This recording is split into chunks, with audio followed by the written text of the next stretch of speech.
The utilities in the state of California are under mandate, like many states are, to reduce the energy footprint of their customer base by 1% a year through to 2020. And this is PG&E will spend $540 million on that this year. Okay. So this is the problem. So I'm going to talk about an application where we started in March of 2012. We went production on September 30th of 2012. It's a reasonably interesting project. In order to solve this problem, we had to aggregate data sources from 19 disparate systems at PG&E that didn't talk to each other. Billing systems, meter data management systems, weather systems, customer warehouses, data warehouses, information, their data warehouses that contain information about rebates, energy conservation measures, okay? Systems that have never talked to each other. And for those of you who dabbled in information technology, okay, this is one of the real big problems, okay? Aggregating large amounts of disparate data from systems in different generations with different architectures that were not designed to speak to one another. Okay, this is the data that we aggregated for PG&E.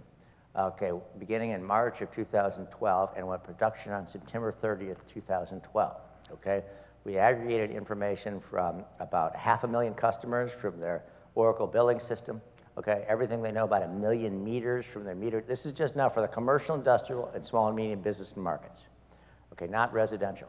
Everything they know about 1 million meters, including 15-minute and 60-minute interval data for each of those 1 million meters.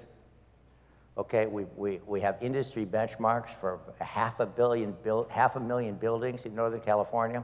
This has to do with their energy, peak energy load, what have you. Okay, if you want to do energy analytics about buildings, okay, it's a mathematical equation, and you need a denominator, okay? And the denominator is usually a building area, amount of square footage, for example. Now the problem is when you look at everything that PG&E knows about their universe, they have meaningful information about 0.6% of their buildings. Okay, that would be characteristic for a U.S. utility. And so then the technical team basically built a web crawler to go out into all the commercial data sources and collect everything there is to be known about these buildings. And we were able to do it for 68% of the buildings in Northern California. What type of building is it? How many floors does it have? How many square feet on each floor? Again, we aggregated information about 21,000 unique ECMs, all the rebates, all the usual kind of greenhouse gas protocols and whatnot. Okay, folks, this is 28 billion rows of data. Okay, we aggregated, we normalized it, we dealt with referential integrity, we loaded it at a rate of 500 million records an hour. Okay, and we keep it current in real time. It's in the cloud.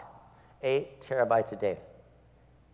Okay, this is really, really hard stuff.